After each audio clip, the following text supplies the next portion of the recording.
partez chez Dieu un peu, seulement vous êtes fâché. Vous n'ouvrez plus la Bible pour lire. Vous n'allez plus à l'église. Vous ne connaissez pas son caractère. Vous ne connaissez pas son caractère. C'est la persévérance et la foi qui peuvent hériter.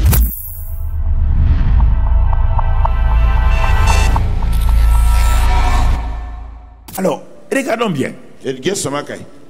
Jésus, on te dit que Jésus est le reflet de la gloire de Dieu et l'empreinte même de sa personne. Il est l'empreinte de la personne même de Dieu. Réfléchis maintenant, je vais t'amener pour qu'on rentre maintenant dans le sujet et c'est ça qui va nous guider pendant les semaines à venir, tous les aspects.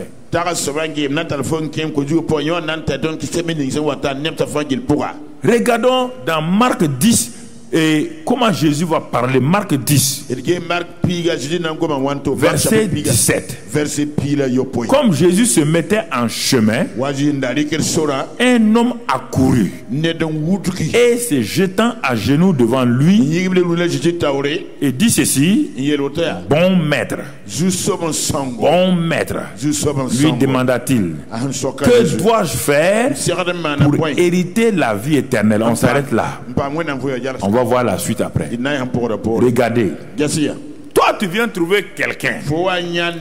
Tu dis qu'il est bon. Et tu lui demandes en même temps, que dois-tu faire pour hériter?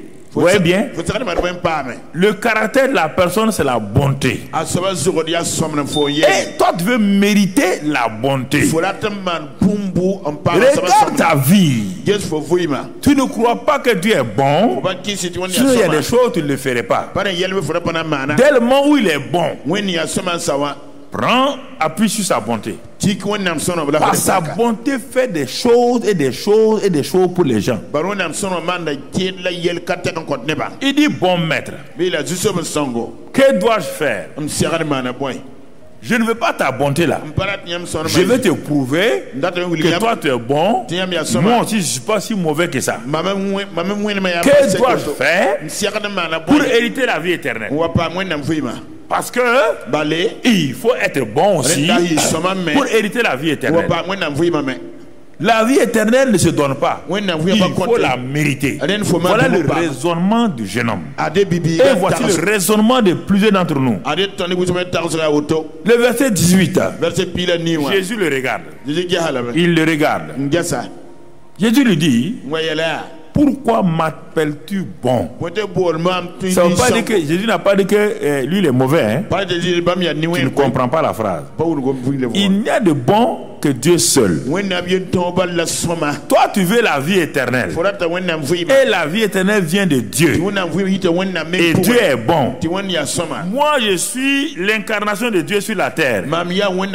Si tu reconnais que je suis bon, mais alors tu m'appelles, pourquoi tu m'appelles bon?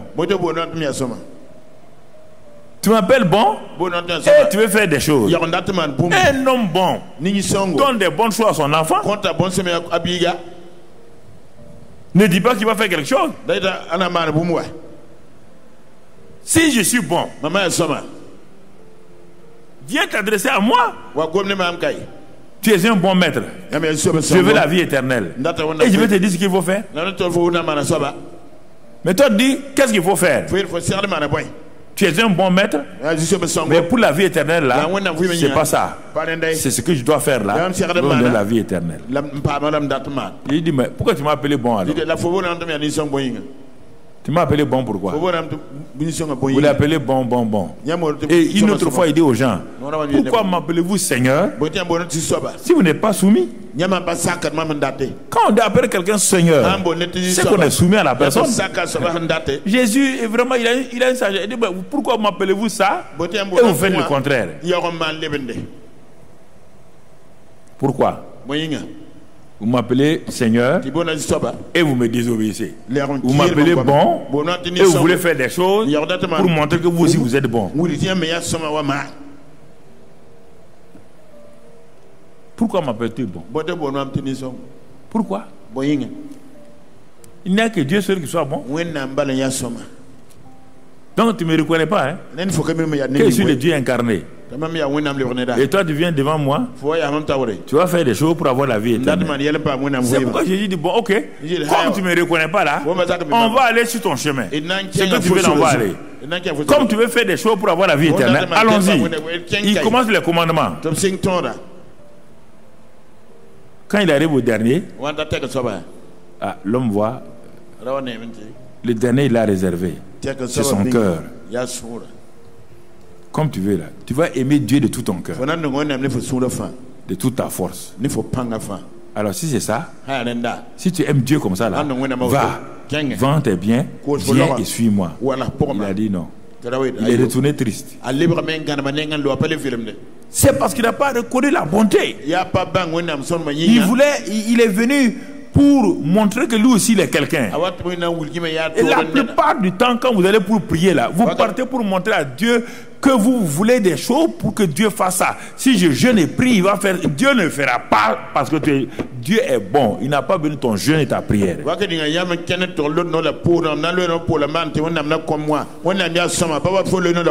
Puisque Dieu dit dans le livre de Luc et de Matthieu, il dit mais si vous êtes si méchant comme vous l'êtes, vous savez donner des bonnes choses à vos enfants.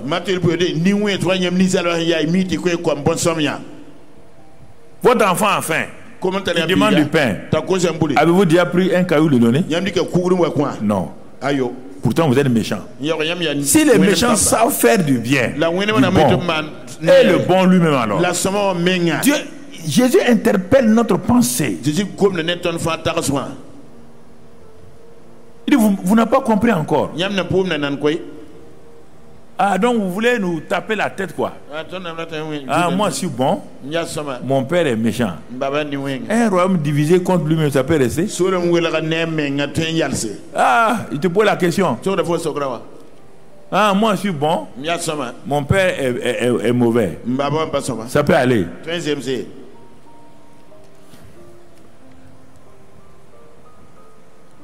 On n'a pas vu la vie des gens, on a vu la vie de Nathanaël. On a vu Théophile. On a vu Jacob. Il y a un des disciples de Jésus qu'on n'a pas vu encore. C'est le disciple qui a le plus compris la bonté et l'amour de Dieu. On n'a pas vu ça encore. Il se nomme lui-même le disciple que Jésus aime. C'est pas Jésus qui lui a dit ça. Hein?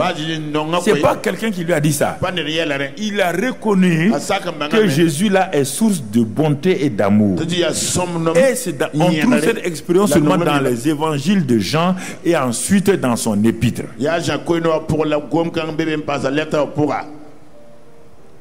Quand au moment où Jésus dit que quelqu'un va le trahir, Jean sachant que il est Jésus aime, il dit que Jésus aime tous ses disciples. Il dit que Jésus aimait aussi Lazare, Marthe et Marie. Mais ils n'ont pas reconnu l'amour de Jésus. On te dit que quand Jésus allait à la croix pour mettre vraiment l'apogée à son amour, on te dit que donc il les aime. Mais les autres n'ont pas accepté ça. Les Pierre, les Jacques, les Matthieu, ils n'ont pas accepté ça. L'amour là, ils n'ont pas accepté. Il y a Jean seulement qui a regardé. Il a regardé. Il dit je suis le disciple que Jésus aime. Les gens ont dit mais pourquoi tu dis ça? Il dit, non. Avant la mort de Jésus, il l'a dit. Après la mort de Jésus, il l'a dit. Quand Jésus a racheté Pierre, Jean suivait. Pierre s'est retourné, mais c'est celui-ci. Jean dit l'amour et le disciple que Jésus aimait. Pour vous prouver que c'est réel, au moment où c'était chaud, où Jésus est assis, alors c'est 12 disciples en disant il y a un d'entre vous qui va me trahir. Tout le monde était là. Jean a fait quoi? Il a pris sa tête, allait poser sur la poitrine de Jésus. Parce qu'il sait qui il est. Il sait que Jésus, il est le disciple que Jésus aime. C'est pas Jésus qui a dit qu'il l'aime, hein? Il a reconnu ça. C'est pourquoi il est le seul qui soit resté à la croix. Il dit mais il m'aime. C'est pourquoi dans 1 Jean 4, 19 il dit ça. Regardez, 1 Jean 4, 19 il dit nous l'aimons Parce qu'il nous a aimé qui? Le premier. Nous l'aimons parce qu'il nous a aimé le premier. Or, la loi de Moïse dit: tu aimeras Dieu de tout ton cœur, de toute ta force, de toute ta pensée. Mais Moïse, tu nous as mis des problèmes. Un être humain peut aimer Dieu. C'est pourquoi Jean dit: Moïse, tu étais un grand apôtre, hein? Un ami de Dieu. Mais il y a des choses que tu n'as pas compris. C'est parce que Dieu nous a aimés que nous pouvons l'aimer. Quand Dieu nous a aimés, il a répandu son amour en nous. C'est cet amour qu'il a répandu là. Toi, tu ne peux pas aimer ta femme ni tes enfants. Quitte là. Toi, tu aimes ta femme et ton mari et tes enfants. Toi, tu aimes ton mari. Tu aimes ta femme. Il est dit ici, mon frère, ma soeur, il est dit ici, nous l'aimons parce qu'il nous a aimé le premier. Il a prouvé son amour envers nous. Romains 5:9. En ce que, lorsque nous étions pécheurs, il est mort pour nous. C'est ça, il nous a aimé le premier. Il a donné sa vie pour nous quand nous avons le dos. Et il a répandu son amour en nous. Nous voulons faire quoi? Frère, c'est ça qui donne la paix, le repos à un chrétien. C'est ça qui a fermé la foi. Les gens disent: ah, j'ai pas la foi. Tu n'as pas la foi parce que tu connais pas le caractère de bonté, d'amour de Dieu. Dès le moment où tu doutes de son caractère de bonté, d'amour, tu ne peux pas avoir la foi. Parce que tout ce qu'il va te dire là, tu vas comme si il dit ça là, est-ce qu'il va tenir? Est-ce que Dieu est fidèle? C'est ça le vrai problème de la foi des chrétiens. Dieu a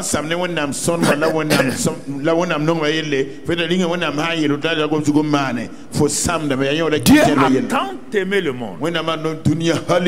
Jésus le dit à un homme appelé Nicodème, qui est assis devant lui. Il parle. Il a continué à parler jusqu'au verset 16. Et il dit à Nicodème tout ce qui était dit là.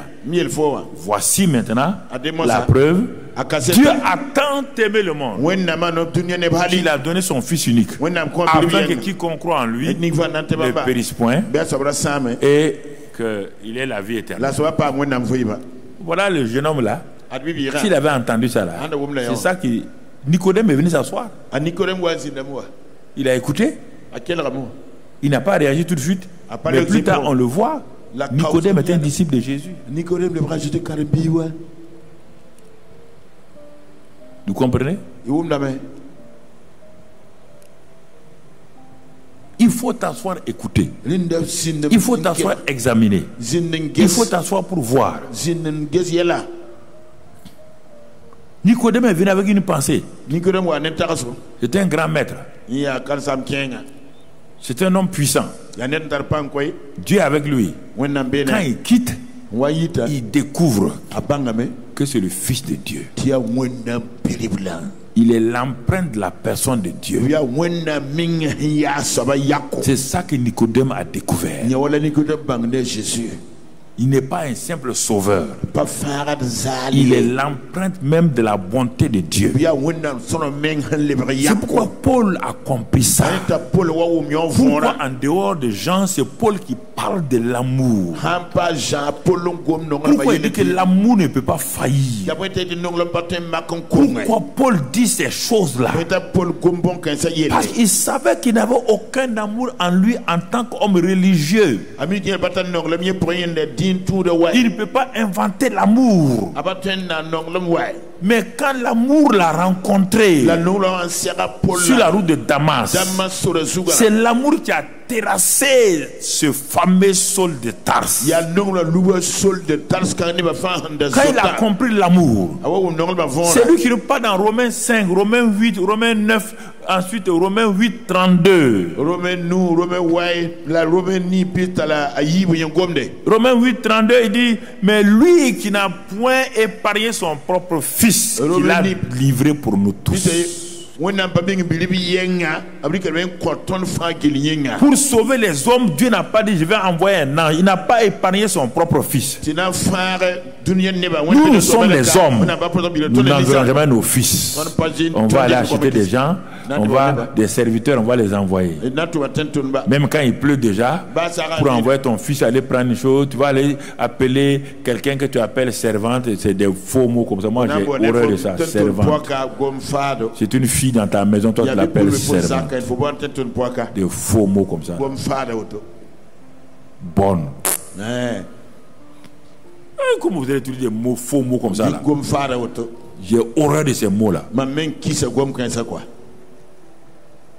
Horreur de ces mots là.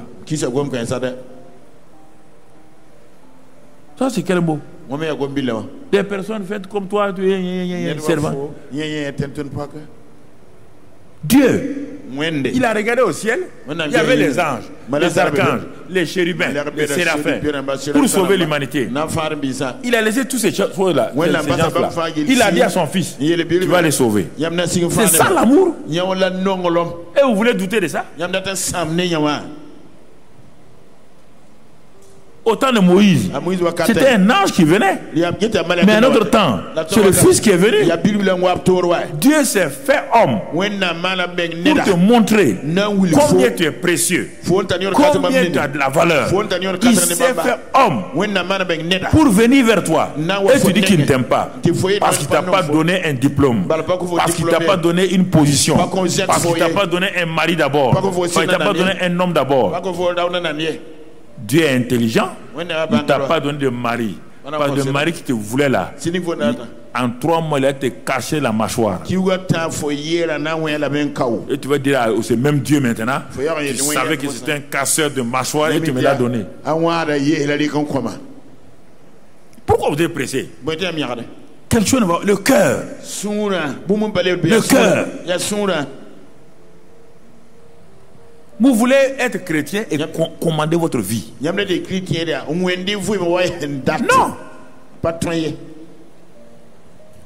Ah, vous voulez seulement que Dieu vous protège. Je fais ce que je veux. Le sang de Jésus ne te protégera pas. Le sang de Jésus n'est pas ton esclave.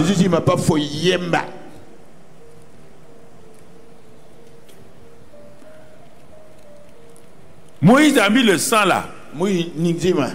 Mais Dieu lui a dit, le sang là vous servira quand vous serez où? Sous vos tentes. Même si on avait mis le sang dans tout le camp là, et que quelqu'un sortait, il serait protégé. Alors pourquoi vous voulez utiliser le sang de façon, je sais pas moi, maraboutique ou bien de façon des choses pour... Vous croyez que le sang là c'est une formule, une queue de buffle qu'on attache et puis on fait des choses?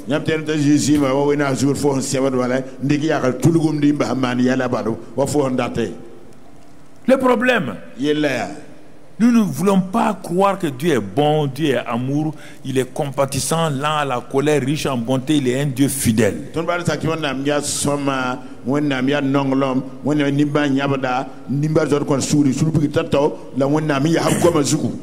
Nous voulons tout en faire. C'est pourquoi le pharisien est arrivé devant le temple là. Tout ce qu'il a fait là, il a tout détaillé à Dieu. J'ai fait ça, j'ai fait ça, j'ai fait ça, je jeûne 2 fois par semaine, je donne la dîme de tout. Comme le jeune homme riche. Ah bon, tu veux faire? Bon, dis-moi ce que tu sais faire. Le pharisien, il est venu détailler ce qu'il fait. Le publicain est resté au dehors. Dieu bon, Dieu miséricordieux, je fais appel à toi. Je ne peux même pas me comparer à quelqu'un. Je suis tellement mauvais. Je vais ta bonté, ta miséricorde. Il est parti justifier. Nous avons inventé une religion chrétienne. C'est pourquoi ça ne marche pas.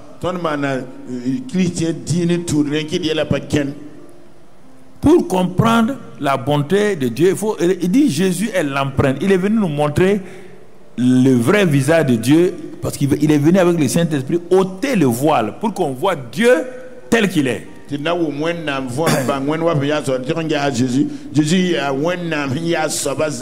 Jean 14, 9, 10. Même les disciples qui suivaient Jésus ne connaissaient pas le vrai visage de Dieu, le Père. Jean 14, versets 9 et 10. Et qu'est-ce qu'il dit là-bas?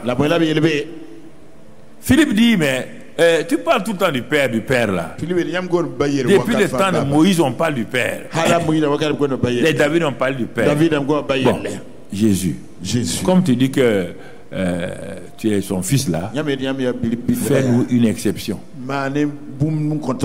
On va entrer dans la salle là. On va s'enfermer. Et tu vas faire clic-clic. Tu vas nous montrer le visage du Père. On veut connaître le Père. Et tu as compris notre Jésus.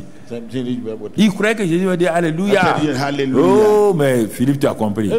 Jésus lui dit, il y a si longtemps que je suis avec vous. Jésus aimait répondre du tic au tac. Non. Quand tu poses des questions qui vont mettre la confusion dans les autres disciples, il répond devant tout le monde. Quand Pierre l'a appelé de côté, il dit viens. Ne dis pas, tu vois, ne dis pas que tu vas mourir. Viens. Il a été de côté. Jésus a dit arrière de moi, Satan. Ce qu'il voulait cacher là, Jésus lui dit arrière de moi, Satan. La même chose ici. Philippe lui dit bon, toi aussi, montre-nous le Père un peu. Tu vois là, c'est pas mal. Il dit mais il y a si longtemps que je suis avec vous, pas avec toi. Il parle à tout le monde maintenant. Il y a si longtemps que je suis avec vous, tu ne m'as pas connu, Philippe. Comme c'est toi qui as posé la question, je suis avec vous, tu ne m'as pas connu. Ah bon? C'est lui. Qu'est-ce qu'il dit? Qui m'a vu, a vu le Père. Comment dis-tu? Montre-nous le Père. Ah, tu sais pas que je suis l'empreinte de mon Père?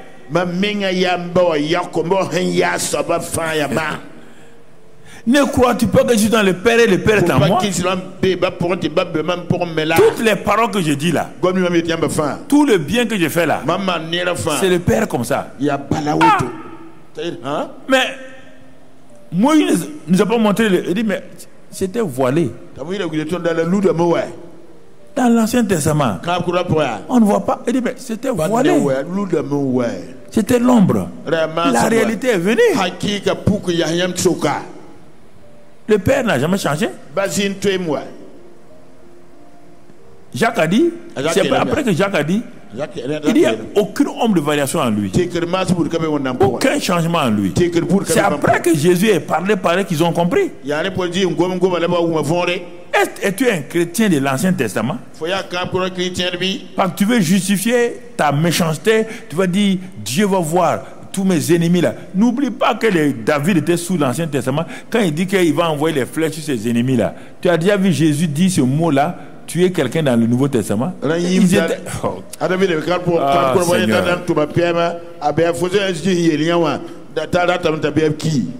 C'est pourquoi Jean et Jacques, se croyant dans l'Ancien Testament, quand on a dit, les Samaritains ont dit, Jésus, tu ne rentres pas ici. Ils ont dit, non Seigneur, laisse cette affaire-là, assois-toi tranquillement.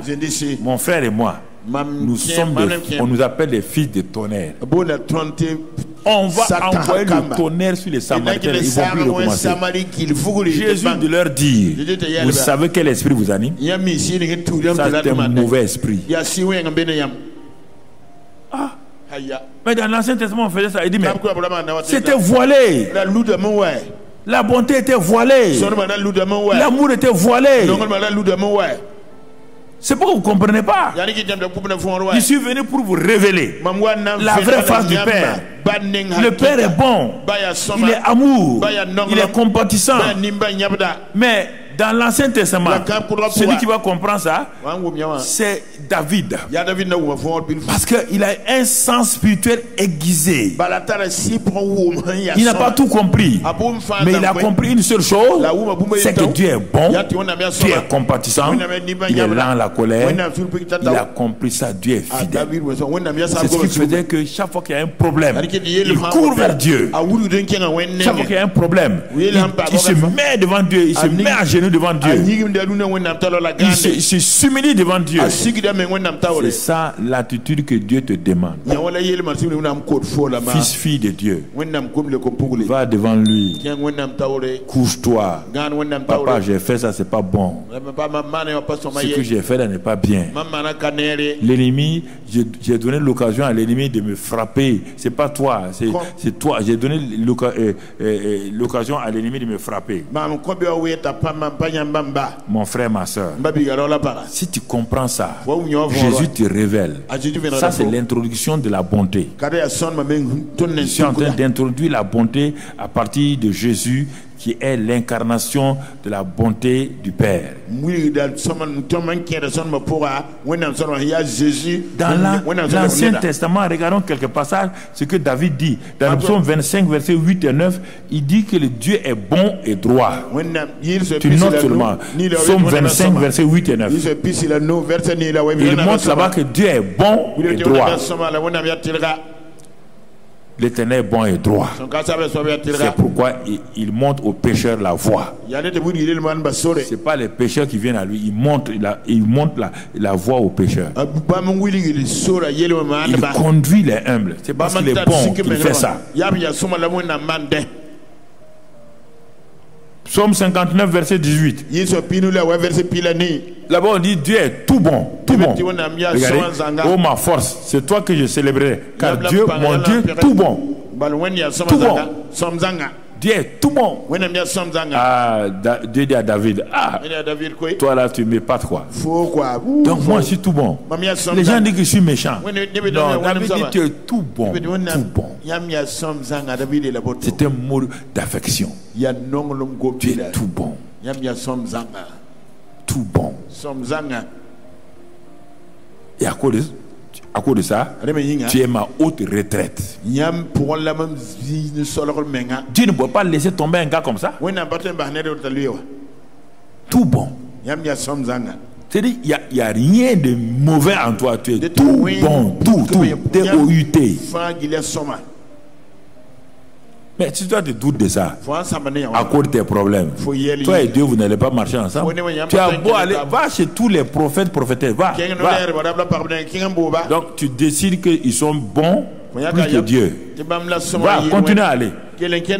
Bonne chance, mon frère, ma soeur. Le psaume 145, verset 9. Il dit, regardez bien, l'Éternel est bon envers tous, tout le monde. Tu vois? David élargit ça. Il est bon envers tous et ses compassions s'étendent sur toutes ses œuvres. C'est la bonté là qu'on va appeler plus tard amour, compassion, qu'on va appeler fidélité. C'est la bonté là. Ce sont ces dits. On va le voir plus tard.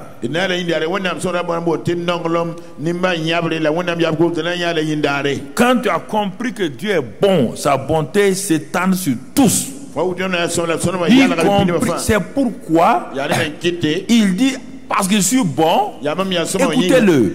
Jésus dit, mon Père est si bon qu'il fait lever le soleil sur les méchants et les... Chaque jour, le soleil ne se lève pas sur les méchants. Hein? Le soleil ne se lève pas sur les voleurs. Le soleil ne se lève pas sur les meurtriers. C'est parce que Dieu est bon. Sinon la nuit là, il allait les tuer tous. Il dit ensuite, Jésus dit, les bons ont des champs, les méchants ont des champs. Quand je dis à la pluie de descendre, La pluie ne va pas aller venir sur les champs des bons et laisser les méchants. Il dit, mais vous voyez, vous me traitez de méchants. Vous êtes méchants. Mais j'envoie la pluie sur vous. Vous êtes méchants. Je fais lever le soleil sur vous. Je ne vous tue pas la nuit. Je vous garde la nuit. Mais pourquoi vous me traitez comme ça, mes enfants? Pourquoi vous me choquez comme ça? Pourquoi vous êtes rebelles contre moi? Voulez-vous faire comme les gens d'Israël? Je leur ai montré ma bonté. J'ai dit à Abraham, avant que sa descendance n'aille en Israël, en Égypte, j'ai dit à Abraham, quand ta descendance sera esclave là-bas, au bout de 400 ans, ils vont sortir. Ils vont sortir avec toutes les richesses de l'Égypte. Va lire dans Genèse 15, tu vas trouver ça. Ils sont même pas nés encore. Dieu voit la chose. Quand ils sont partis, Moïse dit, papa Abraham a dit qu'on doit sortir avec les richesses. Il a dit que les Égyptiens ont pris toutes leurs richesses. Les femmes, les hommes leur ont donné ça partout. Ils dépouillèrent tout l'Égypte.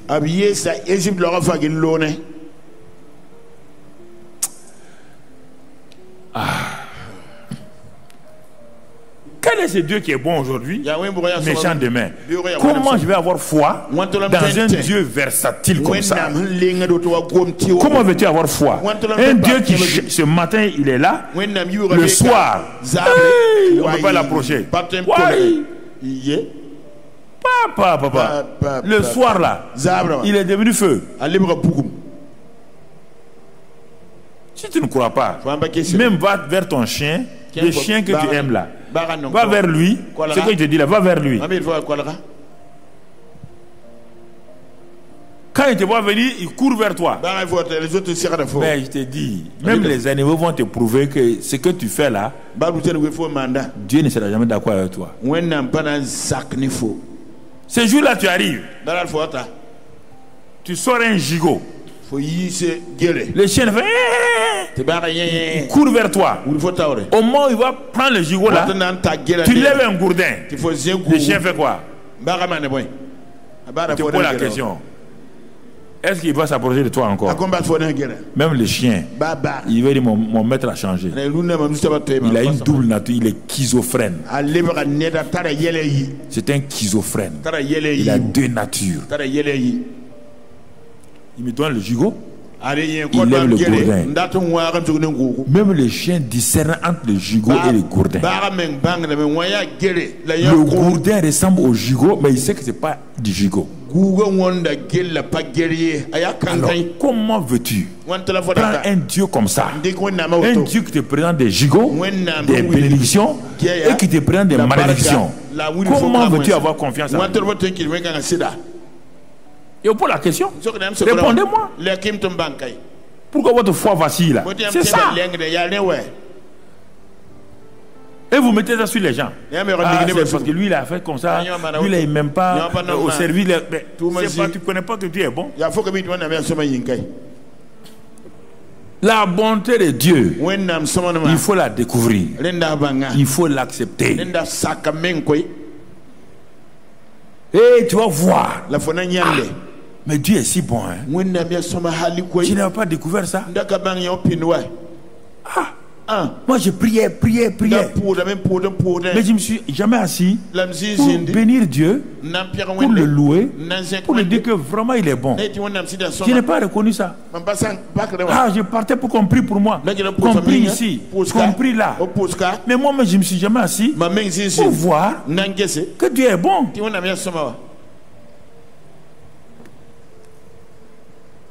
Même à la croix, dans Luc 23, 34, même à la croix où il souffrait, la bonté de Dieu s'est manifestée. Il dit, Père, pardonne-leur. Si ça, c'est pas la bonté, c'est quoi? Les gens t'ont crucifié. Ils ont craché sur toi. Ils t'ont fouetté, maltraité.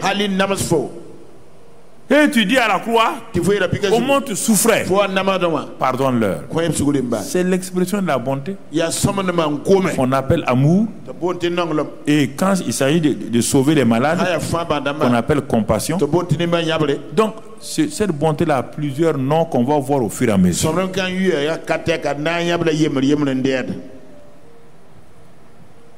Le jeune riche, il a dit bon, mais il voulait faire des choses. Zaché n'a pas cité une seule loi. Zaché était mauvais, méchant. Mais quand il a regardé Jésus, quand il a entendu parler de Jésus, il dit le type est bon. À cause de sa bonté-là, si je m'en vais le rencontrer, je sais qu'il ne me rejettera pas. C'est ça la bonté. La bonté ne rejette pas. C'est pourquoi il a trouvé pour le voir. Quand le père a vu que Zaché cherchait la bonté de Dieu à travers son fils Jésus, il a révélé à Jésus que Zaché est sur l'arbre. La bonté va faire entrer Jésus dans la maison d'un méchant. La puissance de la bonté, aucune porte ne peut se fermer devant cette puissance. Je ne sais pas si vous comprenez. Même les pharisiens là, que Zaché aidait là, ils ne veulent pas aller se Zaché. C'est un type impur, mauvais.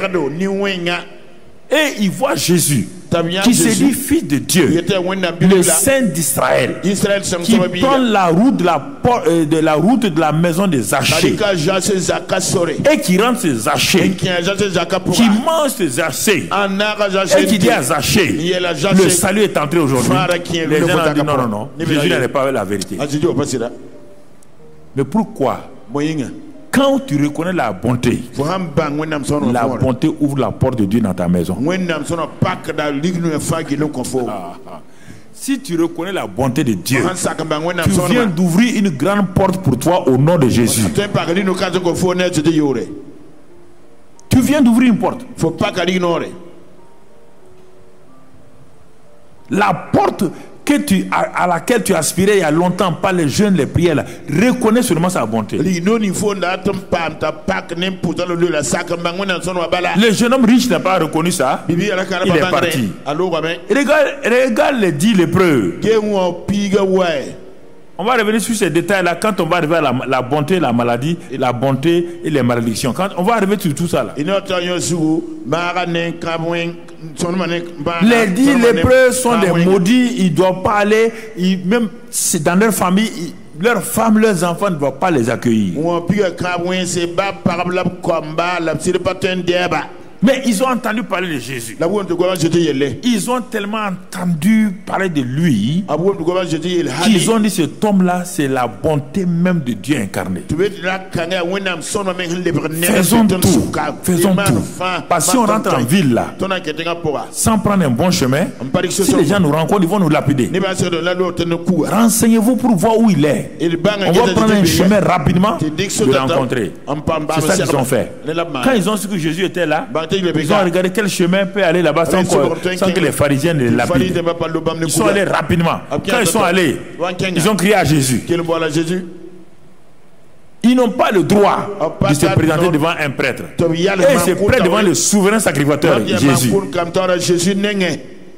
Il crie. Jésus dit, bon, allez-y. Allez-y vous montrer là. Allez-y vous montrer. Il dit, le type est tellement bon qu'il nous considère déjà guéris. Ce sont les lépreux guéris qui vont au temple. On va aller. Allons-y. Oh, viens et vois comme le Seigneur est bon. Ils chantent. Et en pleine route, ils sont guéris. Mais maintenant, il y a le manque de reconnaissance. Dieu peut être bon, mais tu n'es pas reconnaissant. Il y a 9 qui n'ont pas été reconnaissants. Un seul a été reconnaissant. Ça, c'est autre chose. Tu vois? Bartimée. Quand on a dit que c'est Jésus qui passe, il dit quel Jésus? On dit amen. Le bon Jésus là, c'est lui qui passe ici. Vous êtes sûr? On dit non, c'est lui qui passe. Il se lève. D'un seul coup, il jette son manteau. Il dit si c'est le bon Jésus là, manteau, je n'ai plus besoin de toi. Si c'est le bon Jésus là qui passe, je n'ai plus besoin de toi. Il crie, hey, pitié de moi, exerce ta bonté, je veux ta bonté. Mais Jésus a dit, lève-toi, viens. Ouais, bien. Il n'est pas dans une église. Zaché n'est pas un bon type d'un publicain. Les lépreux ne vont plus au temple. Mais c'est la bonté. Il dit mais que veux-tu que je fasse? Il dit mais quand je vois, vas-y tu vois. D'où sa foi est venue. Sa foi est liée à la bonté de l'homme là. Parce qu'il est bon là. Il a dit ah s'il est bon. Donc moi j'ai confiance. La base de la foi, c'est de reconnaître que ce que Dieu a dit dans sa parole, que lui il est bon. Puisque la foi vient de ce qu'on entend. Tu as entendu quoi? L'Éternel dit je suis bon, je suis miséricordieux, je suis lent à la colère. Ça ne te donne pas la foi. Toi tu veux quoi? Tu veux des frémissements? Tu entends? La syrophénicienne, elle sait que Jésus est bon. Quoi qu'on fasse, il est bon. Elle est partie. Silence, mépris, tout. Elle dit tu ne me connais pas. Moi je sais que tu es bon. Tu n'as qu'à faire ce que tu veux. Ta bonté là va se manifester. Elle n'a pas eu raison. Pourquoi quand vous partez chez Dieu un peu sur le matin, vous êtes fâché, vous n'ouvrez plus la Bible pour lire, vous n'allez plus à l'église, vous ne connaissez pas son caractère. Vous ne connaissez pas son caractère. C'est la persévérance et la foi qui peuvent hériter de la bonté de Dieu, qu'on appelle les promesses. Je vous pose la question. Regarde déjà, on est en train d'aborder, hein? On n'est même pas rentré. La bonté de Dieu face à ta famille. La bonté de Dieu face à tes maladies. La bonté de Dieu face à tes situations financières et tout. On n'a même pas vu ça. Ça, je suis en train d'entrer tout juste là-dedans. La syrophénicienne est partie avec la guérison. Le centenier sait qu'un Romain ne doit pas venir chez quelqu'un. C'est interdit qu'un Romain aille quelque part. Mais s'il est parti chez Jésus, c'est parce qu'il sait qu'il est bon. C'est la bonté que le centenier romain a vue. C'est pourquoi Jésus a dit grande foi là. C'est parce que les gens l'ont reconnu. Ils n'ont pas eu d'enseignement. Ils l'ont reconnu par le oui-dire. La femme à la perte de sang. Ce qu'on a dit là. Le type là.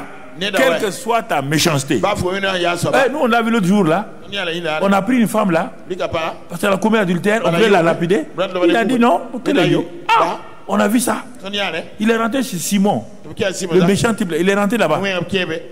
Il est rentré chez Zaché. La femme dit il est bon comme ça. Il dit oui. S'il est bon comme ça, il n'y a pas de problème. S'il est bon comme ça, tu dis qu'il a purifié 10 lépreux. Il dit oui. Moi je suis comme un lépreux. En Israël, une femme qui a le sang est comme un lépreux. S'il a guéri les lépreux, s'il a laissé les lépreux venir, il dit non, c'est pas fini. Il y a un lépreux même que Jésus a touché. Il a touché un lépreux.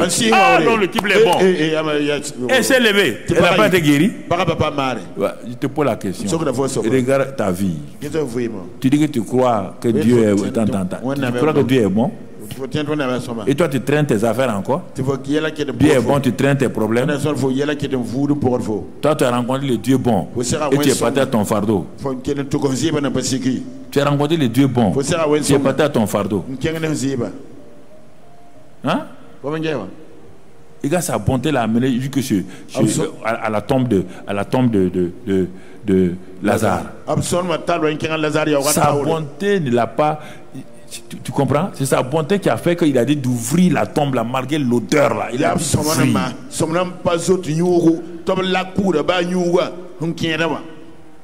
Et si tu ne crois pas à ça, tu veux la prière, mais sans savoir que celui que tu pries là, il est bon, il est miséricordieux, lent à la colère. Bon, mon frère, tu vas durer longtemps.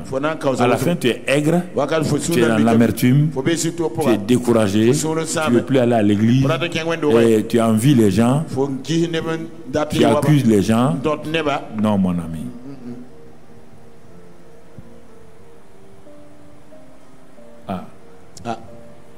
Je vais m'arrêter là parce que le chemin est long.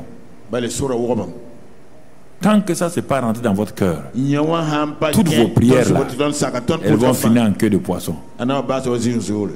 Parce qu'elle va finir parce que Dieu n'est pas bon. S'il n'est pas bon, il arrête avec vous. Pourquoi Dieu a permis ça? Pourquoi Dieu m'a fait ça? Si toi tu dis pourquoi Dieu t'a fait ça, toi là, toi tu es qui? Si tu te prends pour quelqu'un, que Dieu a osé te faire ça, toi tu te prends pour quelqu'un. C'est de l'orgueil ça. Tu te prends pour quelqu'un. Baisse ta tête. Médite un peu. As-tu vu la bonté de Dieu?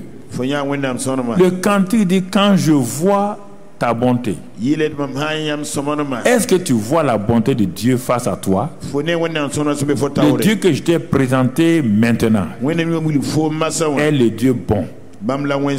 Il est le Dieu miséricordieux. Il est le Dieu riche en bonté et lent à la colère. Il est le Dieu qui est fidèle. Alors regarde-le. L'as-tu découvert? As-tu vu son caractère? L'as-tu accepté? Vraiment? Alors si tu l'as accepté, c'est en ce moment que le Saint-Esprit va venir t'ouvrir les yeux, enlever le voile. Le Saint-Esprit est en toi depuis longtemps. Il veut t'aider, mais tu n'as jamais vu Dieu bon. C'est pourquoi le voile reste sur toi et tu ne vois pas la bonté de Dieu. Mais ce matin, le Saint-Esprit est prêt. Si tu lui parles, dis-lui simplement, dis-lui que bon, vraiment tu te répands d'avoir vu Dieu à travers le voile, un Dieu méchant, un Dieu imparfait, un Dieu incapable. Et que ce matin, à travers la parole, tu as compris que Dieu est tout bon, tout bon, et qu'il est la bonté même. Oh Saint-Esprit, enlève le voile pour que je vois mon Père tel qu'il est, que je vois mon Seigneur tel qu'il est, et que je sois aussi un bon fils, une bonne fille. Oh Saint-Esprit, toi-même manifeste cela. Tu es déjà en moi. Tu n'as pas besoin de venir. Tu demeures en moi, mais tu es resté longtemps inactif parce que je n'ai pas compris la bonté du Père. Mais j'ai compris aujourd'hui que le Père est si bon. Merci Père. Sois béni et sois loué au nom de Christ Jésus. Amen. Amen. Voilà. Premier message sur la bonté.